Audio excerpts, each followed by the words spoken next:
to TheoTrade. This is Don Kaufman. It's February 2nd, 2019, and you are watching the TheoTrade Weekend Update. Let's begin this weekend's update with a little discussion of what I'd like to call the Fed's 180. What effectively does that mean? Well, the Fed did a complete about-face in terms of their policy. Looks like, we've called the Fed for years.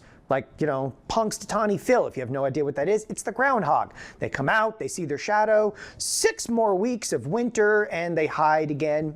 Well, in 2018, they did a number, of course, of rate hikes. Now in 2019, we've paused all the rate hikes, but the big 180 was in the balance sheet. Okay, and that is, we're supposed to be tapering off the balance sheet from 4.5 trillion. We've got it down just a little bit, and all of a sudden, that's on the table right now. We might not necessarily be tapering the balance sheet, and ultimately our goals for the balance sheet have changed. So the big question here is, what's changed? And when I say what's changed from December, where we're still hiking, okay, and in December we say we're on autopilot on a balance sheet, to January, where all of a sudden, again, it's complete and total about face of Jerome Powell and the Fed's policy. Now, of course, what most people kind of picked up on is like, all right, they've bowed to political pressure.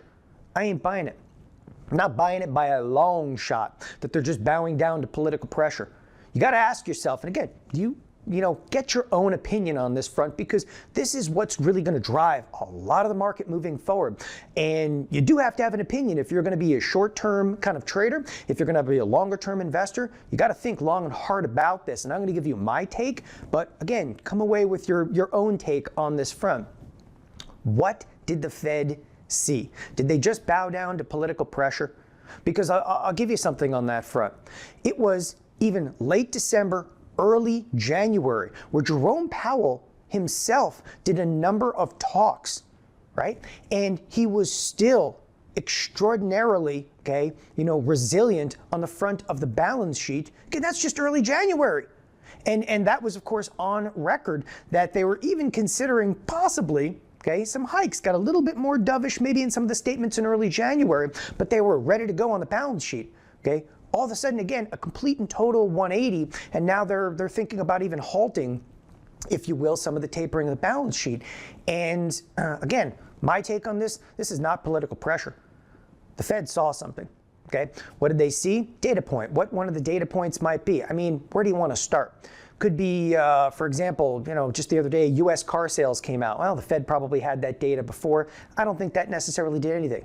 Okay, the job report, well, the job report was absolutely spectacular. Okay, if you looked at the job report, of course, from Friday morning, you would think the Fed should be raising rates. They should be foot on the accelerator, get that balance sheet down. Something scared them. Could it be China? Of course, China is just open fire hose with liquidity into the marketplace. They're doing the exact opposite, of course, of tapering. What are they doing? They're foot to the accelerator, opening up their version of quantitative easing. Again, easy liquidity in China. China might be coming apart at the seams. We've got Italy that actually announced this week that they're officially in a recession. Let's not forget that Mario Draghi, who heads off, of course, the European Central Bank, the ECB, he resides from none other than Italy, and his term is up, in late 2019. Wouldn't surprise me to see Europe and the ECB go back into a form of quantitative easing. Why? He's got to help Italy. Last but not least, German factory numbers were continuing to come out this week. Very, very weak. Pick your data point. I believe that the Fed saw this, the weakening around the globe. I think the Fed is also listening to the IMF. That's the IMF has actually weakened global growth. Could it be the trade wars? Trade wars! Well, that relates right back down to China. You be the judge. Okay, the Fed saw something in this data. I don't believe they bowed down to political pressure, purely an opinion piece. And that makes it, again, a little bit more of a dire 180. And that is, when I say a dire 180, I'm saying because of all of the economic conditions weakening, the Fed truly is saying, all right, we got your back. We got your back, market. It's all going to be okay. It could even be as easy as the Fed saw what happened in December. Okay, and there could have been a liquidity issue that we're not necessarily aware of. Again, there's a lot of data could be behind the scenes. All right, I'll leave you to your own devices on that one. So Again, going to leave that there. Number 2 point that I want to make on this weekend's update, I'm going to show you here in just a couple of minutes. When we get to a couple of the charts, well, one of the things I'm going to start with is specific to fund flows. And I'm actually going to show you ETF fund flows. One thing that's really, really surprising to me, in the month of January, capital is actually flowing out of, and in a big way, the SPDR ETF. Outflows, right? You just saw like what? One of the most wicked rallies we've ever seen. The most wicked rally in the Dow in 30 years inside of, again, the broader marketplace, right? And yet there's outflows in the ETF world. Again, I'll show you that here momentarily. Third point I want to make, because we've had this astounding rally, well, we're going to show you a couple things in terms of volatility. I believe that there is a great opportunity right now, okay, in trades specifically relating around volatility. Specifically, I'm going to get into the VIX. Why am I going to get into the VIX? The VIX volatility itself, better known as the VVIX or VVIX, whatever you want to call it. It's the volatility of the volatility index. You got to love that one. The VIX of the VIX is absolutely rock bottom. It's right around like the 80 mark. Okay, I am a net buyer. I am a net buyer of volatility, specifically in the VIX. And well, I'm going to show you exactly how to do that in a structured trade here momentarily. And the last point that I want to make on this kind of video portion is really in the market as a whole. So the market as a whole has run up substantially. Well, okay, if you're short markets like I am, I'm going to show you a couple of hedges, maybe some asset classes that you could possibly consider. I mean, one of the things that we saw this week is after the Fed announced, we saw all asset classes on Wednesday and Thursday moving in unison. It was crazy. I mean, what I'm talking about is you saw gold up, we saw bonds up, we saw the S&Ps up, okay? There was even a brief point in time where the, again, everything was up. Even oil was up. Every asset class, just across the board, was actually up in unison, which is that's not good necessarily if you're hedging. Well, I'm going to show you a couple of hedges that I think may just work for you if right now you are short. Again, like I am, specifically some hedges for the financials, which happen to be one of my bigger positions. With that, I'm going to take you into the charts, a little bit of data, show you a little bit about the SPX, the expected move. With that, let's get to it. To the charts and trades we go. Allow us to start here in the SPX.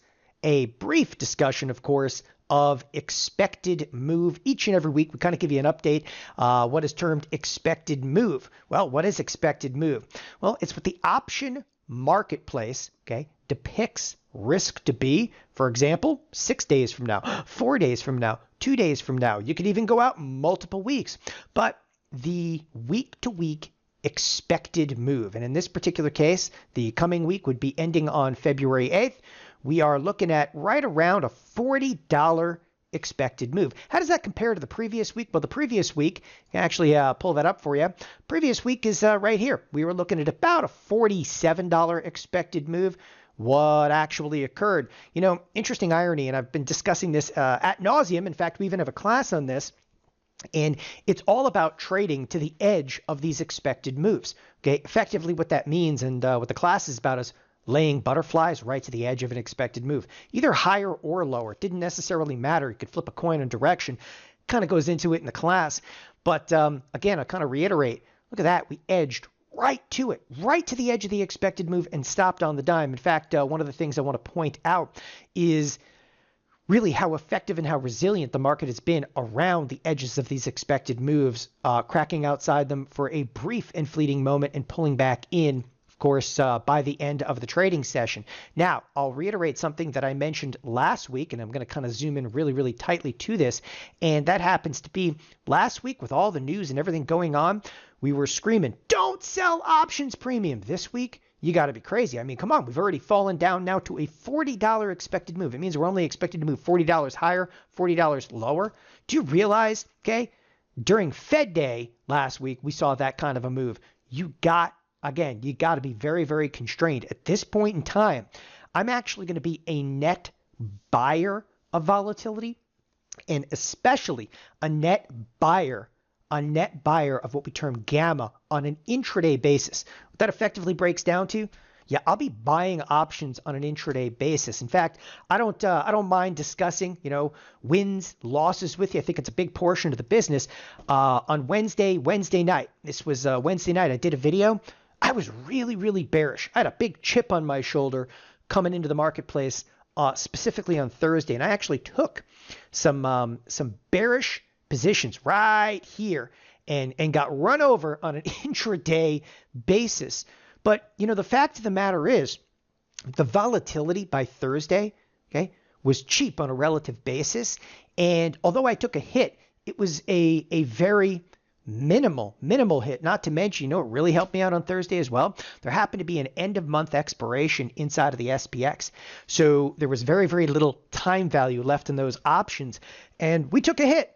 That's quite all right. Again, because gamma is so explosive and because the volatility was so low, the hit that we took was very, very measurable. It's kind of nice when you're getting these big moves, and I just got to reiterate this, we're getting some big movement still in the S&Ps, even if it is to the upside. I don't care. The opportunity on an intraday basis has been rather spectacular. I mean, if you take a look at the SPX, and I'll spend a minute on this, you look at the SPX and you open up, for example, the Monday options. Okay, and if you're not comfortable with the SPX, I get it. Cruise over to the spiders. Why? The spiders, a softer, gentler world to live in. You realize you have the capacity, okay, to trade these options. Listen, we're right at 170. Couldn't be easier to discuss this. Look at these options, right? 80 cents, 80, 90 cents. You get to ride the spiders for an entire day for that. That's an at the money option. And again, it's the most explosive gamma you could possibly have because it's the at the money option.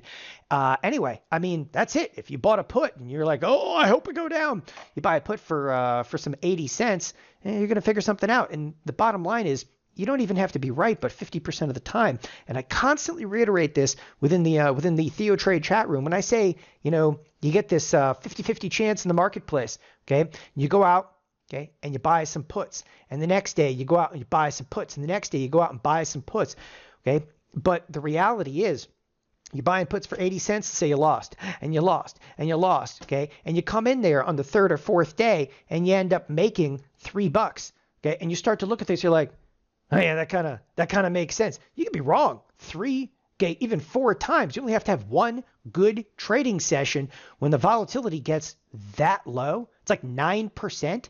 Okay, when the volatility, look at this. The at the money puts are trading 8.41% volatility. Okay, you don't have to be that good in direction. You just have to pick the right option and have some feel for a marketplace. I like it. That's the kind of stuff I really like to cover. And by the way, trading this week, still going to have earnings. Earnings can really rock the marketplace. Got Google after hours on Monday. Google on a Monday afternoon. I don't recall Google ever being on a Monday afternoon, but I'll take it. All right, let's kind of continue forward. So we got through a little bit of the expected move. And again, $40 expected move. I ain't selling nothing. The next thing I'm going to talk to you about, and again, we're done talking about the Fed. We know that the Fed did a complete and total 180, but I'm done with the Fed for right now. The next thing I want to talk to you about is net fund flows. Check this little monkey out. So what I'm doing is just taking you to data. By the way, this data is readily available. There's lots of sites, okay, that have like ETFs on them. And I use a number of different sources just to kind of check things out. But this is, here we go. Fund flows from January 1st to January 31st, 2019, of course. And this is the top 10 redemptions, okay? And this is top 10 like flows in. So net flows positive, net flows negative. Check that out.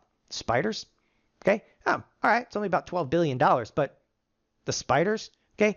And what's shocking about this, you're looking, wait, you got to go back to this for just a second because there's the spiders.